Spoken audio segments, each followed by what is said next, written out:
Hello everyone, welcome to my channel. इस video में हम ह्यूमन ज्योग्राफी का 1 मार्क क्वेश्चन देखने वाले हैं। चैप्टर का नाम है हमारा ह्यूमन रेसेस।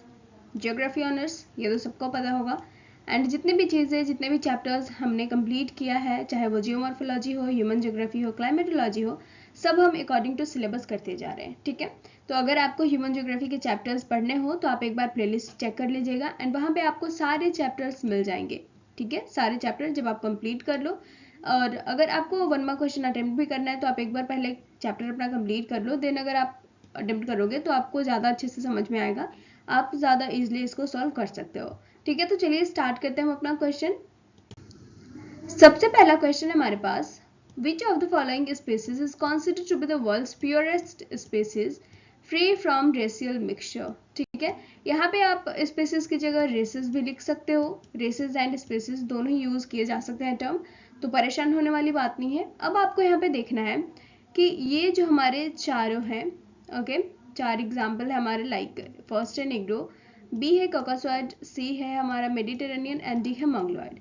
तो आपको बताना है कि इन चारों में से कौन सी स्पीसीज को, कौन सी रेसेस को क्या किया जाता है, वर्ल्ड का प्योरेस्ट रेस माना जाता है, वर्ल्ड का प्योरेस्ट क्या माना जाता है, स्पीसीज माना जाता है, जिसमें कोई भी मिक्सचर नहीं है, कोई भी रेसियल मिक्सचर नहीं है। तो इसका आंसर होगा ऑप्शन नंबर ए, नेग्रो। ठीक है, नेग्रो ऐसी प्रजाति है जिसमें कोई भी रेसियल मिक्सचर नहीं होता, वो क्या है, वर्ल्ड के प्योरेस्ट स्पीसीज है।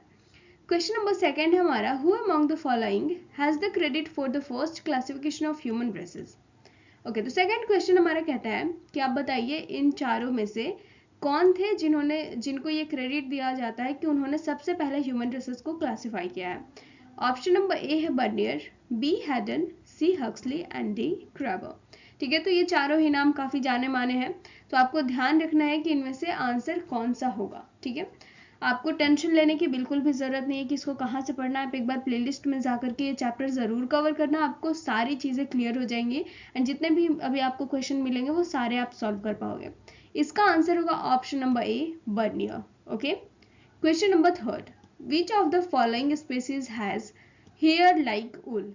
ओके, तो अब बात हो रही है, उल लाइक मतलब घुंघराले बाल। ठीक है, तो इनमें से कौन सी स्पीसीज है जिनके बाल घुंघराले हैं। Option number A Caucasoid, B Negroid, C Mongoloid and D Australoid. ठीक है, तो इसका आंसर क्या होगा, इसका आंसर होगा option number B, Negroid.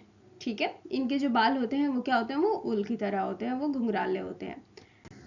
Question number 4, the term leucodermy is used for which of the following. Leucodermy जो टर्म है वो किस चीज के लिए यूज होता है। यहाँ पे तीन हमारे कॉम्प्लेक्शन है और एक हमारा हेयर की बात हो रही है। ठीक है, तो एक हमारी जो चेहरा है हमारा, ठीक है, उसकी बात हो रही है कि वो किस तरह का है।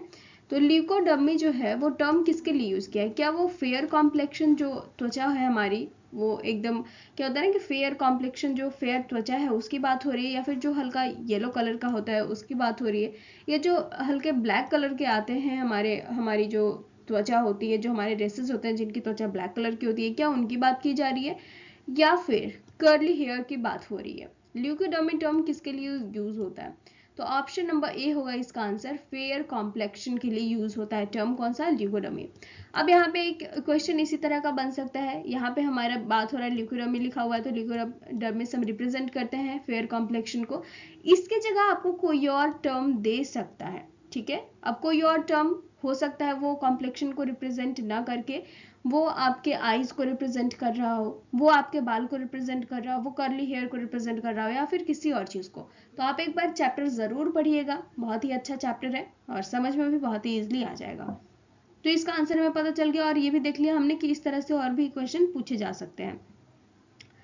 क्वेश्चन नंबर 5 हमारा, in how many classes Griffith Taylor has placed the human races. इन्होंने कितने पार्ट में क्लासिफाई किया है भाई, किसको, ह्यूमन रेसेस को। ऑप्शन ए क्या 3 पार्ट में किया है, B 4 part, C 6 part and D 7 part. तो इसका आंसर होगा ऑप्शन नंबर डी, 7 पार्ट।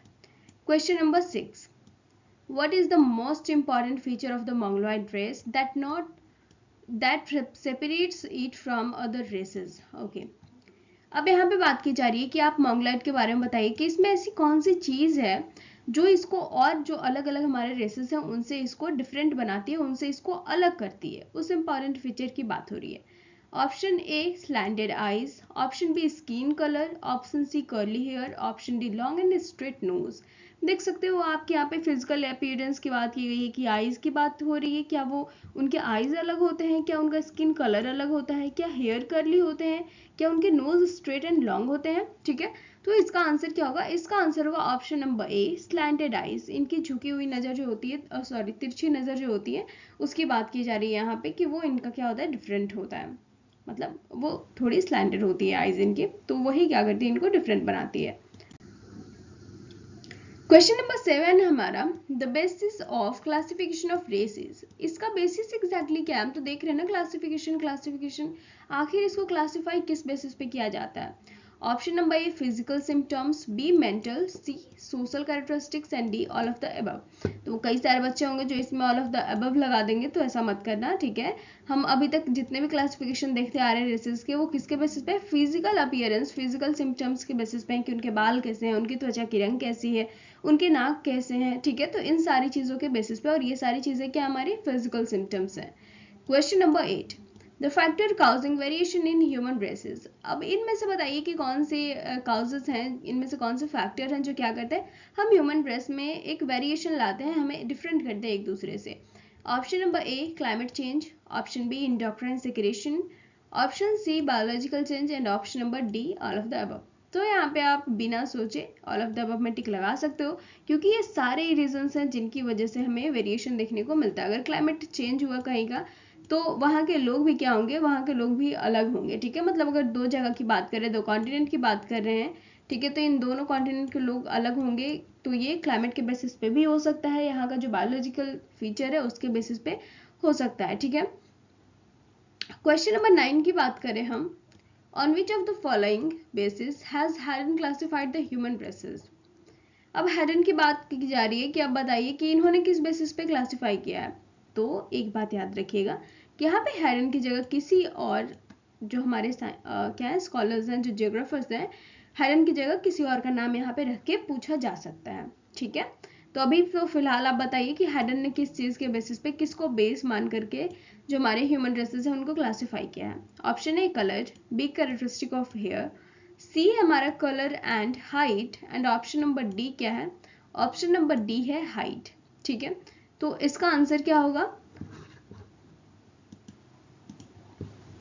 इसका आंसर होगा option number B characteristic of hair, ठीक है। हेयर के बेसिस पे इन्होंने बताया है, इन्होंने क्लासिफाई किया है। आगे बढ़े हम। Question number 10, on moving from equator towards the poles, the color of human skin goes on black to white, white to black, black to yellow and yellow to white। अब यहाँ पे क्या है ना कि हम अपना दिमाग लगा करके आंसर बता सकते हैं। क्या बात हो रही है? इक्वेटर, जो बीच का हमारा पोर्शन है ना अर्थ का इक्वेटर, वहां से हम जाते हैं किधर? पोल्स की तरफ। यहाँ से हम किधर जा रहे हैं? पोल्स की तरफ। तो पोल्स की तरफ हमें पता है कि ठंडा प्रदेश होता है हमारा ये, यहाँ पे ज्यादा गर्मी नहीं होती है, तो इसकी वजह से कॉम्प्लेक्शन एकदम 100% श्योर है कि क्या होगा, ब्लैक से फेयर की तरफ होगा, ब्लैक से व्हाइट की तरफ जाएगा, ठीक है। हमारे जो इक्वेटर के पास वाले एरियाज हैं वहां पे क्योंकि गर्मी बहुत ज्यादा होती है, क्लाइमेट डिफरेंट है, तो इस बेसिस पे जो हमारा जो क्या होता है रंग होता है, वो थोड़ा क्या होता है, वो ब्लैकिश होता है, या फिर बोल सकते हो ब्राउन कलर होता है थोड़ा, ठीक है। आगे हम बढ़े अगर, तो क्वेश्चन नंबर 11 हमारा कहते हैं, Griffith Taylor has considered the place of origin of the first five कौन कौन? Negro, Negrito, Australoid, Mediterranean and Alpine, ठीक है। तो ये जो ह्यूमन रेसेस हैं, फर्स्ट 5 ह्यूमन रेसेस, इनको ग्रिफिथ टेलर ने, अकॉर्डिंग टू ग्रिफिथ टेलर, इनका ओरिजिन कहाँ बताया है, इन पांचों का कहाँ ओरिजिन बताया है? तो option number A central Asia, B Central Europe, C Indian continent and D Central Africa. तो याद रखना यहाँ पे अफ्रीका मत टिक लगा देना, यहाँ पे देखना है कि ग्रिफिथ टेलर की बात हो रही है, और ये इन्होंने जो फर्स्ट 5 का बताया है उसका आपको बताना है। तो इसका आंसर होगा option number A central Asia. Question number 12, which of the following species is not included in the class Caucasoids. अच्छा, अब बताइए कि जो क्लास कॉकसॉइड है, इसमें इनमें से कौन सा इंक्लूडेड नहीं है। तो आपको ध्यान से पढ़ना है कि कॉकसॉइड में और कौन कौन सी चीजें होती हैं, ठीक है, और कौन कौन से मेन पॉइंट का नाम लिखा हुआ है, कौन से टर्म का यूज किया गया है, तब जा करके आप इसका आंसर दे सकते हो। Option A Nordic, B Mediterranean, C Alpine and D Melanesian, ठीक है। तो यहाँ पे इसका आंसर क्या होगा? इसका आंसर होगा ऑप्शन नंबर डी मेलेनेशियन, एंड इसका जिक्र काफी अच्छे से किया गया है जब हम कॉकोसाइट पढ़ेंगे तो उसमें हमें ये तीनों एकदम साफ साफ शब्दों में लिखे देखने को मिलेंगे, लेकिन ये नहीं मिलेगा। ठीक है, तो इतने थे हमारे 12th क्वेश्चन, हमने लगभग कर लिए हैं। तो आई होप आपके लिए ये हेल्पफुल होगा एंड आपको अब समझ में आ गया होगा कि इसी तरह के हमारे से क्वेश्चन पूछे जाते हैं। ठीक है, तो अगर ये वीडियो आपके लिए हेल्पफुल होगी तो please don't forget to like, comment, share and subscribe. मिलते हैं नेक्स्ट वीडियो में नए चैप्टर के साथ या फिर इसके क्वेश्चन के साथ, लॉन्ग आंसर क्वेश्चन। ठीक है, so thank you so much.